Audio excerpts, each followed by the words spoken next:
Bismillahirrahmanirrahim. Assalamualaikum warahmatullahi wabarakatuh. Waalaikumsalam warahmatullahi wabarakatuh. Assalamualaikum warahmatullahi wabarakatuh. Apa kabar anak-anak Bapak sekalian?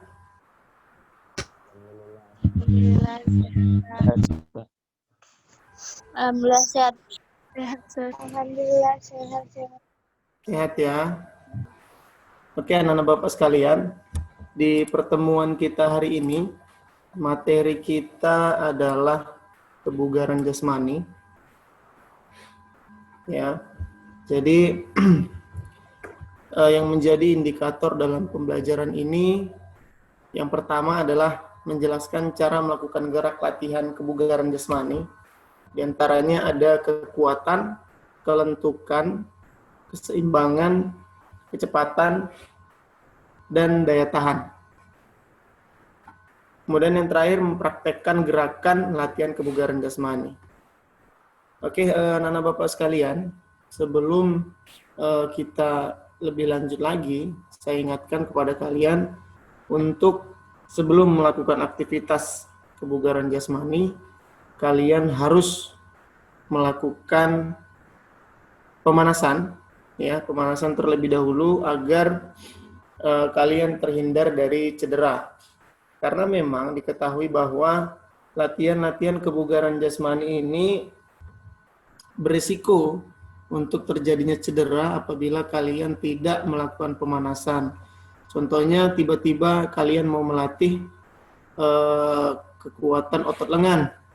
Jadi kalian tanpa melakukan aktivitas pemanasan, kalian langsung push up 50 kali gitu. Jadi artinya ada paksaan terhadap otot lengan kalian sehingga bebannya terlalu berat. Jadi ototnya belum siap, sudah kalian suruh kerja berat. Nah, jadi itu mengakibatkan biasanya terjadi kejang otot ataupun cedera. Baik anak-anak Bapak sekalian, pemanasan yang baik dimulai dari meningkatkan denyut nadi terlebih dahulu, ya. Jadi kalau saya biasanya sarankan itu pemanasannya jogging terlebih dahulu. Kenapa jogging? Karena ketika denyut nadi meningkat, maka otot siap untuk ditarik. Jadi sifatnya otot kita ini seperti karet. Jadi dia fleksibel seperti karet. Ketika Anda tiba-tiba menariknya dengan maksimal, maka karet tersebut pasti putus. Tetapi kalau kalian menariknya dengan perlahan, tarik ulur, maka karet tersebut akan longgar. Ya, seperti itu juga lah otot kita. Jadi ketika kalian tiba-tiba mau melatih otot lengan, tiba-tiba push up, maka pasti ada tegangan di otot kalian, ada rasa sakit. Itu menandakan otot kalian belum siap untuk ditarik. Jadi anak-anak Bapak sekalian, saya sarankan pemanasannya mulai dari jogging terlebih dahulu. Ya, joggingnya 10 menit. Ya, 10 menit minimal. Dilanjutkan dengan dinamis. Dinamis itu hitungan 2 kali 8. Ya. Jadi dan yang terakhir itu adalah statis. Statis itu 1 kali 8. Jadi sesuai dengan tugasnya. Ketika jogging itu meningkatkan denyut nadi, setelah denyut nadi meningkat, barulah otot siap untuk ditarik. Dan ditariknya juga tidak langsung ditarik, tetapi hitungan 2 kali 8 dinamis. Oke, seperti itu. Oke, kita kembali ke materi, ya anak-anak Bapak sekalian. Kebugaran jasmani atau biasa disebut physical fitness. Jadi, kebugaran jasmani ini dapat diartikan sebagai kondisi yang menggambarkan kebugaran jasmani atau dapat pula diartikan sebagai kemampuan seseorang untuk melakukan suatu pekerjaan tertentu yang baik tanpa mengalami kelelahan yang berarti. Jadi artinya kebugaran jasmani seseorang ini bisa diukur, ya, bisa diukur, bisa dilatih. Dan kebugaran jasmani seseorang ini setiap harinya berubah. Jadi hari ini dianya dikategorikan bugar, belum tentu dia besok bugar. Nah, jadi bisa jadi dia besoknya lebih bugar gitu. Jadi ada beberapa yang mempengaruhi tingkat kebugaran jasmani. Jadi yang pertama itu adalah makanan. Ya, jadi jelas ya. Jadi sumber energi kita ini, sumber energi manusia ini berasal dari makanan. Ya, jadi ada karbohidrat, ada lipid atau lemak, kemudian dari protein. Jadi anak-anak Bapak sekalian, tanpa kalian sadari, kalian melakukan aktivitas berjalan, melakukan aktivitas berlari, lompat, ya mungkin berenang, bersepeda, bahkan berpikir sekalipun, kalian mengeluarkan energi. Ya, kalian mengeluarkan energi. Jadi dari mana sumber energinya? Yang pertama dari sumber energinya adalah dari makanan. Jadi tingkat kebugaran jasmani seorang ini tergantung apa yang dia makan. Ya. Jadi kalau yang dia makan itu memang menganut 4 sehat 5 sempurna, sesuai dengan kebutuhan tubuhnya, maka ya mudah-mudahan dia dikategorikan bugar. Ya, dari sisi makanannya, belum dari kemampuan fisiknya. Oke, kemudian yang kedua jenis kelamin. Jadi anak-anak Bapak sekalian, kebugaran jasmani seorang ini dipengaruhi jenis kelamin. Jadi berbeda ya, tingkat kebugaran pria dan tingkat kebugaran wanita. Jadi sangat berbeda. Karena memang untuk kebutuhan energinya, kebutuhan kalori pria dan wanita juga berbeda.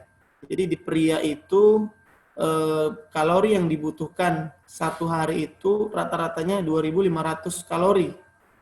Ya. Jadi untuk wanita, ada yang tahu wanita berapa jumlah kalori yang dibutuhkan setiap harinya? Ada yang tahu? Ada yang tahu anak-anak Bapak sekalian? Pada menghilang nih orangnya nih. Enggak, Sir. Ada yang tahu? Kalau tahu, kalau enggak bilang. Ada yang tahu berapa jumlah kalori wanita atau satu hari itu berapa jumlah kalori yang dibutuhkan tubuhnya? Ini siapa namanya tadi yang jawab tadi? Halo. Siapa tadi yang jawab tidak tadi? Putri Mayang, adanya orangnya nih? Mana si Putri Mayang? Saya, Sir. Berapa Putri Mayang jumlah kalori yang dibutuhkan tubuh wanita dalam satu hari? Rata-ratanya berapa? Tahu tidak? Oke, nggak tahu. 200 Sekitar sampai 2000. Berapa? 1.200 sampai 1.500 kalori. 1.500, Sir. 1.500. Sekitar 2000. 200 sampai 1.500 kalori, Sir. Jumadi Sekitar tambahan. 2000, Sir. Ya, yang lebih tepatnya untuk wanita itu 2.000 kalori. Untuk pria itu 2.500 kalori. Baik, anak-anak Bapak sekalian. Kemudian yang ketiga adalah yang mempengaruhi tingkat kebugaran jasmani seorang itu waktu istirahat. Jadi jelas ya, ketika kalian melakukan aktivitas berlebihan pada hari ini dan kalian tidak memaksimalkan waktu istirahat, maka jelas besoknya tingkat kebugaran jasmani kalian akan menurun. Ini sudah jelas ya. Ada yang tahu berapa waktu istirahat yang ideal? 8 jam. Ya, 6 sampai 8 jam ya waktu yang ideal untuk istirahat. Kemudian faktor genetika atau keturunan, ini juga sudah jelas. Jadi faktor genetika ini memang mempengaruhi seseorang dalam tingkat kebugaran jasmaninya. Dan yang terakhir aktivitas fisik. Ini seperti saya bilang tadi. Jadi kalau misalnya kalian beraktivitas berat pada hari ini, ya kemungkinan besar untuk besok harinya maka tubuh kalian itu mengalami kelelahan. Ya, kelelahan. Jadi gini anak-anak Bapak sekalian.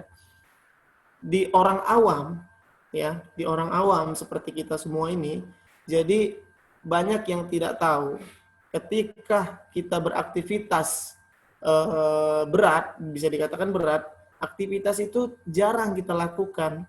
Ya mungkin sebulan sekali atau 2 bulan sekali, mungkin setahun sekali gitu. Jadi tiba-tiba kalian disuruh lari 10 kilo. Padahal lari itu belum pernah kalian lakukan begitu. Jadi kalian lakukan lari 10 kilo. Kemudian selesai kalian melakukan, otomatis tubuh kalian itu bisa dikatakan terkejut. Terkejutnya adalah meresponnya bisa bentuk kelelahan, kemudian mungkin bisa bentuk cedera, mungkin bisa jadi gitu. Jadi artinya ada respon tubuh kalian. Kemudian di malam hari kalian beristirahat. Besoknya kalian mengalami yang namanya pegal-pegal atau naik betis, atau bisa dikatakan bergerak seperti mengangkat beban yang berat gitu. Apa yang terjadi dalam diri kalian? Mengapa seperti itu? Itu karena kalian tidak terbiasa melakukan aktivitas berat. Selanjutnya tubuh kalian merespon dengan respon yang pegal-pegal, kemudian naik betis. Di pagi harinya itu sangat berat. Itu adalah asam laktat yang menumpuk. Ya, jadi itu biasa, itu adalah normal. Kalau misalnya kalian tidak melakukan aktivitas berat sebelumnya, namun tiba-tiba melakukan, itu ada respon dalam diri kalian. Jadi kita ini sebenarnya diciptakan sempurna. Jadi sangat sempurna. Apapun yang kalian lakukan sudah diatur. Ya, kalau kalian kurang tidur, tubuh kita sudah bisa mengimbanginya. Kalau misalnya kalian makan makanan yang kurang sehat, tubuh kita juga punya antibodi seperti itu. Jadi sebenarnya tubuh kita sudah sehat, sangat sehat. Jadi artinya anak-anak Bapak sekalian, tinggal kalian bagaimana cara mengatur, cara menjaga tubuh kalian. Jadi mohon maaf ya, ketika ada orang yang berat badannya lebih, mengapa bisa berat badannya lebih? Ya mungkin jumlah kalori yang dimakannya per hari itu berlebih sehingga mengakibatkan adanya penumpukan kalori. Jadi kalori itu lama-lama kan dirubah menjadi lemak. Ya anak-anak Bapak sekalian, jadi ketika kalian ingin mengatur postur tubuh, mengatur berat badan kalian, kalian memang harus benar-benar menguasai yang namanya kebugaran jasmani ini. Salah satunya cara makan, makanan yang kalian makan, bentuk latihan yang kalian lakukan, bentuk istirahat yang kalian lakukan, aktivitas yang kalian lakukan, itu kalian semua harus paham. Jadi agar apa yang masuk dalam diri kalian itu bisa kalian keluarkan gitu, jangan sampai berlebih. Jadi Sir, gimana caranya kalau misalnya sudah berlebih Sir? Jadi anak-anak Bapak sekalian, untuk badan yang berlebih, jadi mohon maaf, bisa dikatakan gemuk seperti itu ya. Jadi sebenarnya bisa kurus, bisa. Kan bagaimana caranya? Kalian mengatur jumlah kalori yang kalian makan, yang kalian asup, yang kalian masukkan di dalam tubuh kalian. Jadi kan tadi saya katakan, pria dewasa atau laki-laki itu jumlah kalori rata-ratanya itu 2.500 ya. 2.500. Jadi kalau kalian mau mengurangi berat badan kalian harus kurangi jumlah kalori per hari yang kalian makan. Ya mungkin kalian makan per harinya itu 1.000 kalori. Jadi kalian punya deposit 1.500 kalori. Paham ya maksud saya ya? Jadi 1.500 kalori itu di mana bisa diambil tubuh kita? Jadi 1.500 kalori itu bisa diambil dari lemak. Nah, jadi secara otomatis lemak dalam diri kita itu dibakar gitu. Kenapa dibakar? Karena jumlah kalori yang masuk itu tidak mencukupi dengan jumlah kalori yang dikeluarkan. Nah, jadi seperti itu ya anak-anak Bapak sekalian. Kemudian untuk makanan yang kalian makan sekarang itu tidak digunakan sekarang. Energinya tidak digunakan sekarang, tapi besok harinya gitu. Jadi sangat menentukan ketika kalian mau beraktivitas hari ini, sangat menentukan apa yang kalian makan kemarin. Ya, jadi energi yang kalian gunakan hari ini itu adalah energi yang kalian makan kemarin. Begitu juga selanjutnya. Oke, anak-anak Bapak sekalian, seperti itulah cara mengatur pola makan, pola latihan, dan pola agar kalian bisa mengatur kesehatan, kebugaran jasmani kalian. Sir, Ya, ada yang mau bertanya? saya, Sir. Siapa namanya, Nak? Nurjana Lubis, Sir. Oke, Nurdiana, silakan. Sir, apa benar, Sir, kalau orang yang kurang tidur bisa jadi gendut juga, Sir? Oke, jadi gini, orang yang kurang tidur itu bisa jadi gendut. Kenapa? Kalau menurut saya tidak, dan tergantung. Jangan-jangan dia nggak tidurnya, malamnya makan terus. Ya otomatis dia gemuk gitu kan. Jadi kegemukan itu sebenarnya jumlah kalori yang kalian makan. Jadi kalian harus tahu satu piring nasi itu berapa kalori sih. Kemudian daging ayam itu berapa kalori yang kalian masukkan. Kemudian sayur-sayuran, kemudian ada proteinnya seperti itu. Jadi kan kebanyakan di kita ini banyak yang bilang jangan begadang nanti gemuk. Ya orang dia begadangnya makan Indomie. Orang dia begadangnya makan nasi goreng gitu. Jadi artinya anak-anak Bapak sekalian, tidak ya. Jadi begadang itu tidak membuat orang gemuk ketika dia tidak makan. Ya, tetapi memang bergadang itu berkaitan dengan waktu istirahat. Jadi ketika Anda bergadang atau tidurnya larut malam, maka waktu istirahat Anda berkurang. Ya. Anda tidur jam 2 malam. Anda harus bangun jam 5. Jadi Anda cuma 3 jam tidur. Nah, jadi waktu istirahat Anda berkurang dan tingkat kebugaran jasmani Anda juga menurun dikarenakan kurang tidur. Ya, jadi bukan berarti begadang itu membuat gemuk, tidak. Oke, ada lagi pertanyaan? Oke, kalau tidak ada kita lanjut ya. Baik, anak-anak Bapak sekalian, sebenarnya ada 10 komponen dari kebugaran jasmani.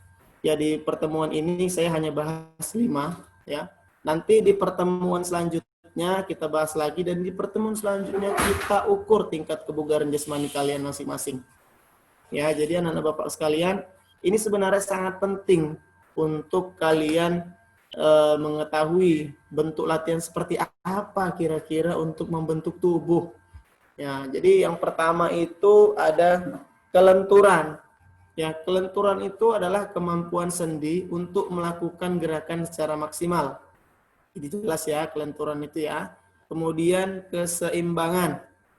Keseimbangan merupakan kemampuan sikap dan posisi tubuh pada saat tertentu. Ya, nanti kelima ini saya kasih tahu contoh-contoh bentuk latihannya. Kemudian kecepatan. Kecepatan adalah kemampuan berpindah dari satu tempat ke tempat lain dengan waktu yang singkat. Kemudian kelincahan merupakan kemampuan mengubah arah dengan cepat. Selanjutnya yang terakhir, kekuatan adalah kemampuan otot dalam melakukan tahanan atau beban. Oke, ada yang tahu kira-kira apa perbedaan kecepatan dengan kelincahan? Kalau misalnya cepat, ya kalau misalnya cepat itu dia fokus dari suatu tempat ke tempat yang lain dengan waktu yang sesingkat-singkatnya. Kemudian kalau kelincahan, dianya fokus cepat namun bisa merubah arah. Nah, jadi perbedaannya di situ. Ya, paham ya? Jadi kecepatan itu bukan seperti disuruh datang jam 8, dia datang jam 7. Bukan, itu bukan kecepatan namanya ya. Oke, di sini juga ada 3 gerak dasar dalam latihan kebugaran jasmani. Jadi dibagi 3 ya. Jadi yang pertama itu bergerak. Bergerak yaitu rangkaian gerak dinamis yang dilakukan secara berulang-ulang dalam jangka waktu tertentu. Seperti jogging, senam aerobik, bersepeda, dan lain-lain ya. Kemudian mengangkat rangkaian gerak melawan beban. Seperti mengangkat, mendorong, menarik beban, baik berat tubuh sendiri maupun berat dari suatu benda. Jadi ini seperti push up, take up, sama sit up ya. Kemudian meregang. Rangkaian gerak mengulur otot dan meregang persendian. Jenis latihan ini sangat berguna untuk meningkatkan kelenturan persendian dan kelenturan otot. Oke, anak-anak Bapak sekalian, ini adalah contoh dari latihan kelentukan. Ya, ini bisa kalian lakukan di rumah. Latihan kelentukan ini yang pertama itu ada kelentukan tungkai ya. Kelentukan tungkai ini bisa kalian latih di rumah masing-masing. Kemudian kelentukan pinggang, otot pinggang. Ini bisa kalian latih di rumah sendiri ya, kayang, seperti kayang. Dan keseimbangan, contoh bentuk latihannya adalah posisi pesawat terbang. Jadi anak-anak Bapak sekalian, kelentukan dan keseimbangan ini bisa dilatih. Latihnya bagaimana cara melatihnya?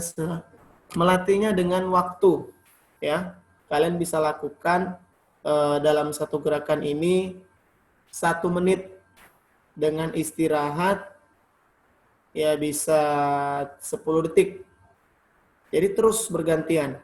Contohnya kalian kayang selama ya 30 detik sajalah.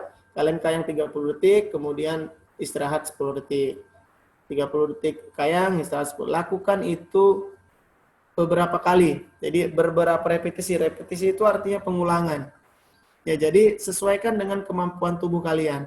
Jadi jangan tiba-tiba kalian nggak bisa kayang, kalian kayang gitu. Jadi jangan dipaksakan.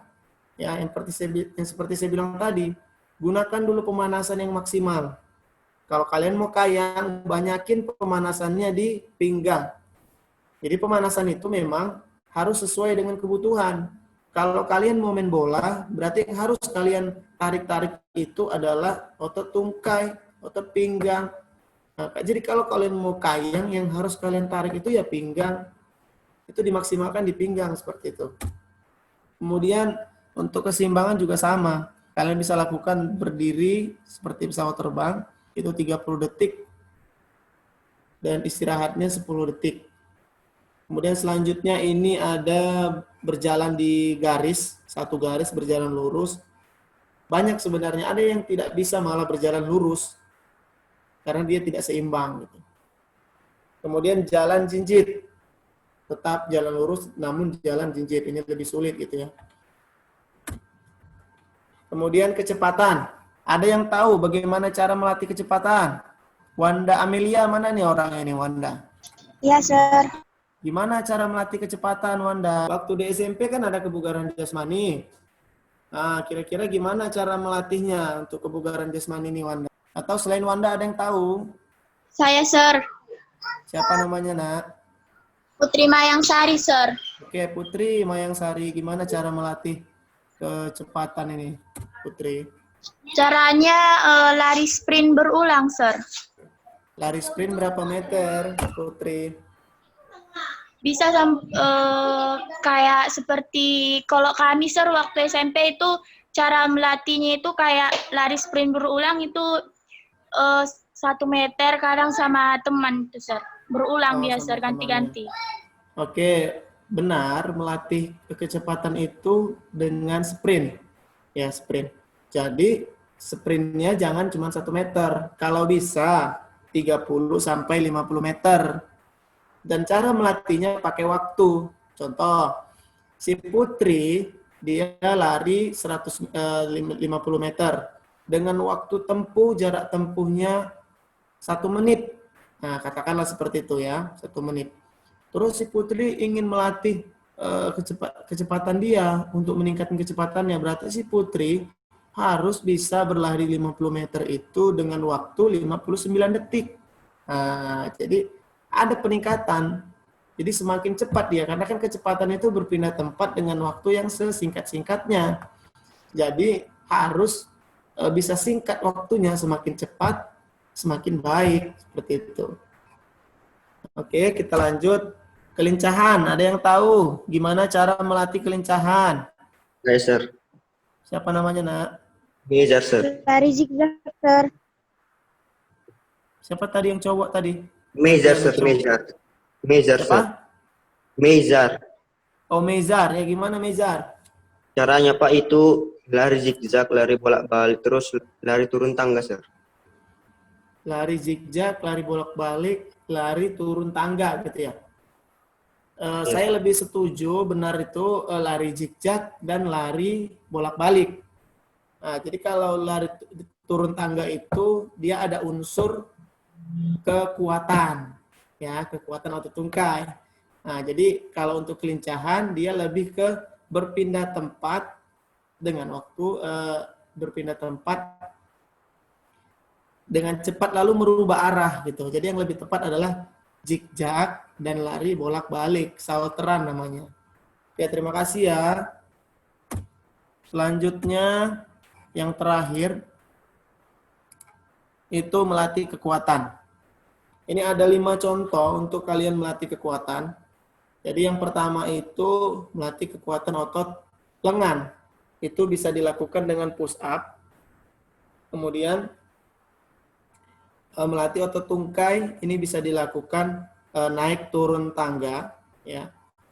Kemudian untuk melatih otot perut bisa dilakukan sit up seperti itu. Jadi anak-anak Bapak sekalian, push up, sit up cewek dan cowok itu harus berbeda, ya. Jadi kalau misalnya push up cewek ya kalian mungkin sudah tahu, dan push up cowok itu kalian juga sudah tahu. Jadi yang terpenting adalah pergerakan kalian benar, maka ototnya akan terbentuk.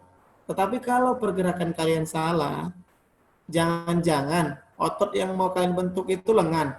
Tetapi gara-gara gerakan kalian salah, maka otot yang terbentuk adalah otot dada. Nah, dalam push up, makanya hati-hati. Nah, jadi gerakan push up yang benar itu sesuai dengan kebutuhan. Kalau kalian mau membentuk otot lengan kalian, ya, maka gerakannya jangan terlalu cepat-cepat. Jadi gerakan push up-nya perlahan. Jadi kalau ketika perlahan ada pembentukan otot di situ.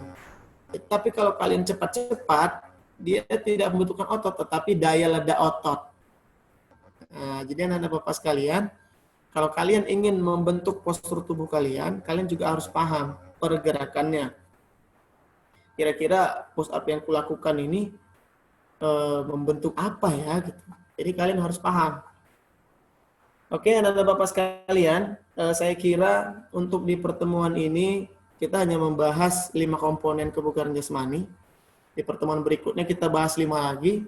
Dan di pertemuan selanjutnya yang ketiga kita akan tes kebugaran jasmani kalian. Jadi ini materi sudah saya upload ke psikologi. Silakan kalian kerjakan tugasnya. Kalian lakukan aktivitas kelima komponen ini. Lalu seperti biasa kalian dokumentasikan. Lalu kalian kirim ke ruang diskusi di psikologi. Jadi anak-anak Bapak sekalian yang perlu saya ingatkan, untuk kelas 10, jadi kalian kumpul semuanya itu di forum diskusi, ya. Jadi kalian bisa lihat di pertemuan kali ini yang memberi materi kelas 10 itu saya semua. Jadi ngumpulnya ke saya, ke ruang diskusi, ya. Ada roster terbaru kan? Udah paham kan? Sudah, Sir. Jadi ke saya semua ya untuk kelas 10 ya. Oke anak-anak Bapak sekalian, ada pertanyaan sebelum kita sudahin? Sir, cara ngecilin perut gimana, Sir? Ya cara ngecilin perut. Sama pinggang, Sir. Nah, jadi ini adalah salah satu contoh latihan mengecilkan perut adalah sit up ya. Jadi gerakan sit up ini bisa digunakan dengan beban dari luar ataupun dengan beban tubuh sendiri.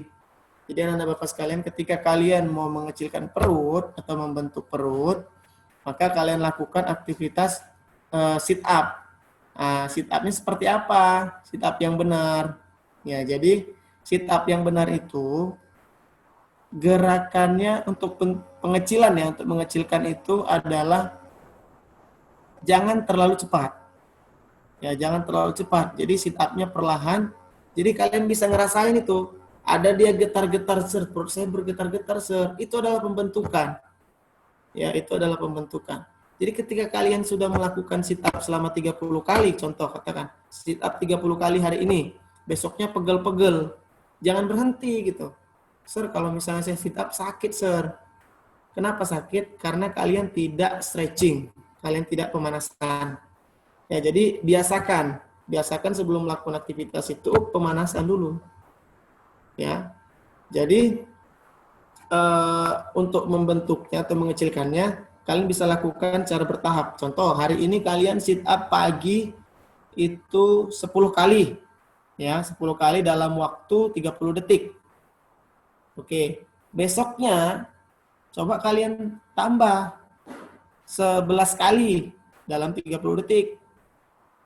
Besoknya tambah 12 kali gitu. Kalau misalnya belum bisa tambah, minimal sama. Nah, jadi otomatis tuh nanti perut kalian mengecil dan membentuk. Tapi dengan catatannya, ketika kalian sudah melakukan aktivitas fisik, kalian harus menjaga konsumsi makanan yang kalian makan. Percuma kalian latihan keras, kalian olahraga keras, namun jumlah kalori yang kalian masukkan itu melebihi kalori yang dibutuhkan setiap harinya. Jadi logikanya seperti itu, anak-anak Bapak sekalian.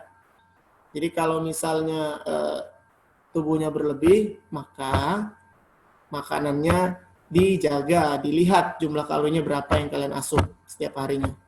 Kalau bisa kalian minus terus, nggak apa-apa. Yang kalian keluar, jumlah kalori yang kalian keluarkan 2.500, yang kalian masukkan 1.000, berarti kalian untung 1.500 kalori.